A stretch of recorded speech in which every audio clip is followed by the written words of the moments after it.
Os roubos e as injustiças no futebol existem desde tempos imemoriais. Não podemos deixar de mencionar alguns que foram completamente descarados, manchando para sempre a essência e a beleza do jogo. Porém, este caso específico é um dos exemplos mais vívidos de um verdadeiro assalto à mão armada em todos os sentidos da palavra. A Copa Libertadores de 1981 colocou frente a frente os dois melhores times do Brasil naquele momento, Flamengo e Atlético Mineiro. É uma das rivalidades mais ardentes do país, e o confronto que relembramos hoje é um dos episódios mais inflamados da história do futebol brasileiro. Apertem os cintos, pois essa história tem de tudo e, sem dúvida, provocará reflexões e muitas conclusões.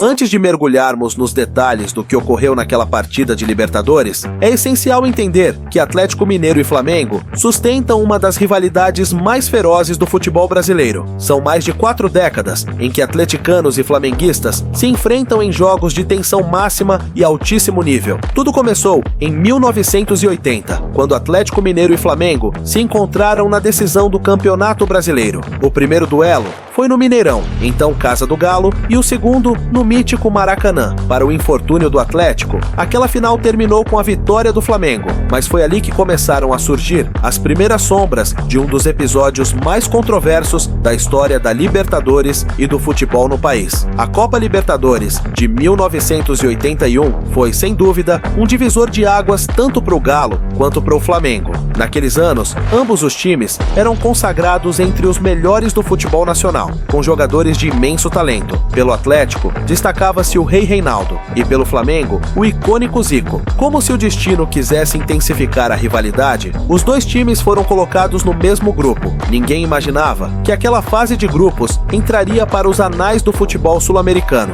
O primeiro confronto entre Atlético e Flamengo pela Libertadores ocorreu em Belo Horizonte, e o resultado foi um empate suado. O jogo foi disputadíssimo, onde ambos demonstraram sua força logo de início na competição continental. Após um empate sem gols contra o Olímpia, o Galo enfrentou o Cerro Porteño no Paraguai e, com uma vitória de 1-0, acendeu de vez a esperança de avançar para a próxima fase. Mais tarde, o Atlético venceu o Olímpia em Belo Horizonte e conseguiu mais um empate, este com um sabor agridoce contra o Cerro Porteño. Tudo se definiria no duelo com o Flamengo. Em caso de novo empate, seria necessário um confronto extra em campo neutro. No Maracanã, o Atlético Mineiro arrancou um empate por 2-2, o que automaticamente levou à confirmação de um jogo desempate. Foi nesse momento que tudo começou a desmoronar para o Galo. O estádio Serra Dourada foi o local escolhido para o confronto. As condições do campo e as dimensões do estádio eram ideais para o espetáculo, mas a escolha não agradou ao lado atleticano. Para o Flamengo, por outro lado, parecia um verdadeiro presente disputar ali. Sussurra-se até hoje que a escolha do Serra Dourada foi uma manobra flamenguista, mas o presidente do Galo, Elias Calil, afirmou: "Não precisamos de favores ou ajuda de ninguém. Temos o time e a capacidade de derrotar o Flamengo em qualquer lugar, seja no Serra Dourada ou no próprio Maracanã." Naquele jogo decisivo, estava em campo toda a esperança do Galo, representada por uma geração que merecia mais. Do outro lado, o Flamengo também contava com grandes nomes, campeões de um ano antes. Com tudo em jogo, as circunstâncias começaram a pender para um só lado da balança. O árbitro brasileiro, José Roberto Wright, carioca, foi designado para apitar a partida, e sua falta de neutralidade revoltou o Galo. O presidente da Conmebol, Adílio de Almeida, afirmou: "Quando escolhemos árbitros para jogos entre equipes do mesmo país, a Conmebol não se preocupa com a neutralidade, mas com a capacidade de conduzir esses jogos." Incrivelmente, Atlético e Flamengo viajaram juntos no mesmo avião até Goiânia, partindo do Rio com escala em Belo Horizonte até o destino final. Mais de 71 mil torcedores se reuniram no Serra Dourada, esperando por um espetáculo, mas o que testemunharam foi exatamente o oposto. Após 37 minutos de uma tensão crescente, Reinaldo cometeu uma falta em Zico e foi expulso. A indignação tomou conta do time do Galo. O árbitro, em resposta, começou a gesticular e a impor sua autoridade de forma ríspida, enquanto o Flamengo se via beneficiado pela situação. Em outro momento crucial, Éder desentendeu-se com o árbitro ao tentar recuperar a bola e também foi expulso. Tomado pela frustração, Éder ajoelhou-se em protesto. O caos instaurou-se no campo. A polícia teve que intervir para proteger o árbitro e os jogadores do Galo, incrédulos, ameaçaram abandonar o jogo.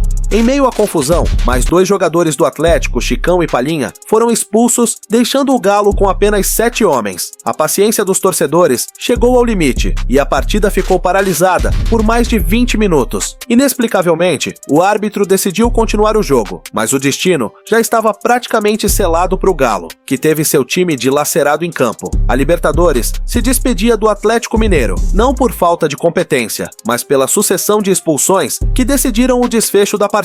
José Roberto Wright, o árbitro daquela noite fatídica, ficou marcado na memória de todos os atleticanos. O Atlético Mineiro ainda tentou invalidar o jogo, mas seus argumentos foram ignorados. Aquele episódio entrou para as páginas mais sombrias do futebol, uma injustiça que ecoaria ainda mais forte nos dias de hoje. Para o Galo, aquela partida será para sempre um símbolo de desilusão, uma cicatriz que permanecerá viva no futebol brasileiro. Esta história é conhecida em todo o Brasil, mas poucos, além destas fronteiras, sabem dos detalhes. É o momento de trazê-la à tona mais uma vez, para que o mundo também a conheça. Se essa história também mexeu com você, deixe seu comentário abaixo e compartilhe sua opinião sobre esse jogo tão controverso. Não se esqueça de curtir o vídeo e se inscrever no canal para mais histórias inesquecíveis do futebol. E não se esqueça, o Galo nunca luta sozinho. Até o próximo vídeo.